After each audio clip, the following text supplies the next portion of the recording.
today. So everybody's favorite minority, part 2. I find the expression, everything happens for a reason, to be one of the most overused sayings of all time. If in fact everything does happen for a reason, I would like to know why it is I have to hear the expression, everything happens for a reason, 200 to 300 times a year. I hear it a lot. Maybe it's because I'm someone who has an inordinate amount of strange luck, coincidences, and chance encounters. These occurrences may or may not happen for a reason. Perhaps they do. I'd like to believe I am a well-grounded person. As I stated in my essay, Everybody's Favorite Minority, Part 1, I am a self-proclaimed advocate of the privacy-challenged population. Though I am not a celebrity myself, I feel their pain. I gravitate towards their stories. I run into them everywhere. For instance, within the past few months, I have run into Bob Newhart 4 times.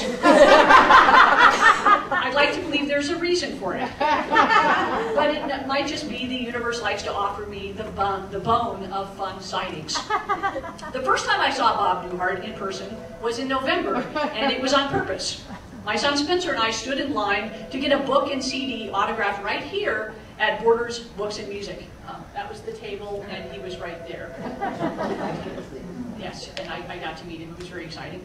And let me see if I can find with my giant font where I am in the essay, which I just wrote. Come on in, guys. We're talking about my friendship with Bob Newhart. Okay. I was able to tell Mr. Newhart that I was very excited that the poster for my monthly show was up next to his poster in the elevator, and that I'm a big fan. I said I also wanted to share quickly that at the end of my father's life, he had been very ill, and I had given him a lot of comedy albums to keep his spirits up. When I asked if he'd heard any of them, one of the last things my dad said to me was, "Bob Newhart is funny as hell." Bob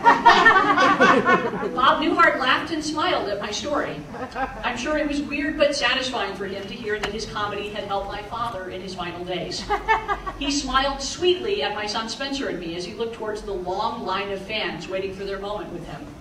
The line went all the way around from here back against the wall, and everybody was tucked all the way to the bathrooms. And I'm telling him about my dad saying, "Bob Newhart's funny as hell." Less than a week after meeting him at the signing, my husband Pete and I ran into Bob Newhart a few blocks away from here, where he was chaining his bike to a telephone pole. He was wearing a sweatshirt, khakis, and a ball cap, and I would not have recognized him if I hadn't just met him. I said, "Excuse me, Mr. Newhart, we met last week and I told you about what my father said about you at the end of his life." He smiled warmly and said he remembered. I always assume that celebrities have incredibly short-term memories.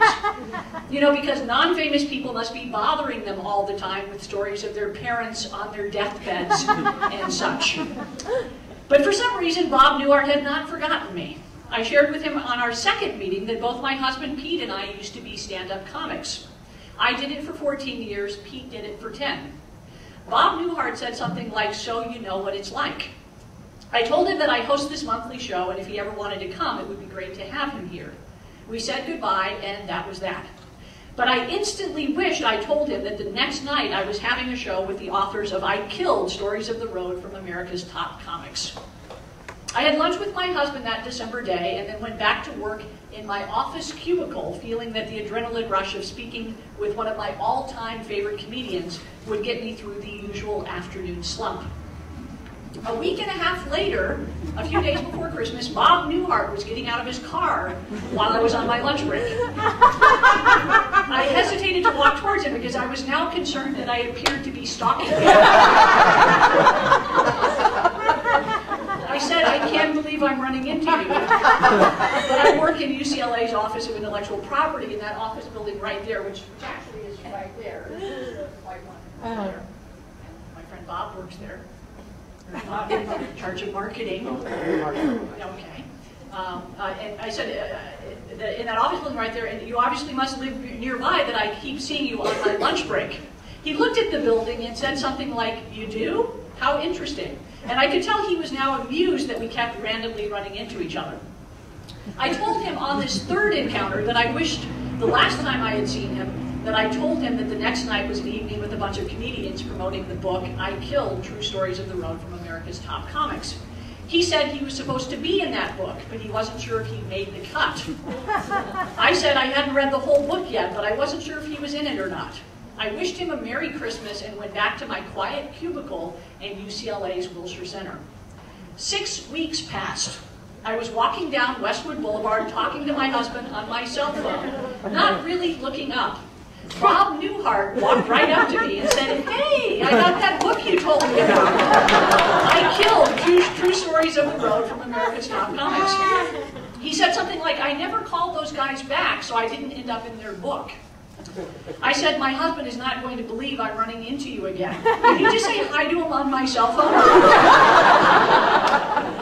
So the guy who made the telephone routine famous is now holding my cell phone and talking to my husband and saying, "Do you know who this is?"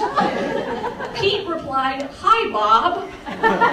For the record, we don't run into people that we aren't big fans of as much as Romie keeps running into you. Bob Newhart smiled and seemed to find it really funny that we bumped into each other again. That he walked up to me instead of the other way around, and that he held my cell phone to talk to Pete was great on so many levels. I boldly said, "If you ever want to do my show, it would be great to have you there." I told him when the next show was to happen, and he said he would be in Colorado on that date. I thought it was cool he even considered the idea of it, and that he trusted me with his travel plans. As Bob Newhart started to walk away, my husband Pete told me to tell him that my mother-in-law had worked with his buddy Ed at an ad agency in Chicago in the 1950s. I chased after him and said, "Bob." I now felt comfortable calling him by his first name. My husband wanted me to share that his mother worked with your friend Ed at Leo Burnett in the 50s. He turned and stepped towards me with great sadness in his eyes and shared that Ed Gallagher had been one of his best friends in the world and that he had passed a couple of years ago. He looked like he was about to cry, and I stood there wondering how I should react. Should I hug him or just have very sincere eye contact? We stood about 4 feet apart, reacting to his friend had died. I thought about my own father and how in his last conversation with me he'd said, "Bob Newhart is funny as hell," and how dreamlike this all seemed. I knew from reading his book, I shouldn't even be doing this, that Bob Newhart and Ed Gallagher had recorded routines based on their work time phone calls to one another, and that they'd lost money putting them on radio shows. Trying to support a family, Ed Gallagher didn't want to pursue a career in the insecure world of entertainment, and Bob Newhart went on to do stand-up comedy alone.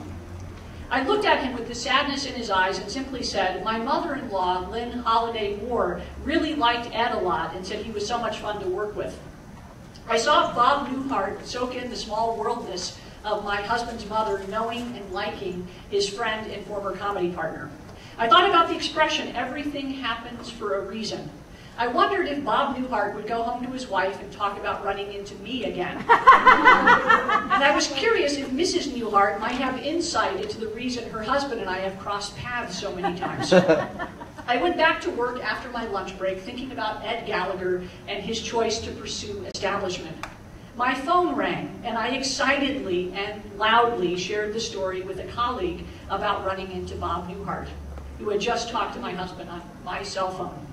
Almost immediately, one of the higher-ups of the office sailed into my cubicle and reprimanded me for a loud, off-topic voice. The irony was not lost on me.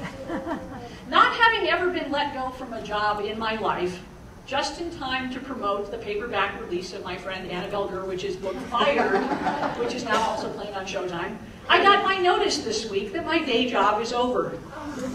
My theoretical appreciation of Annabelle's topic has jumped to a new level. I guess everything happens for a reason.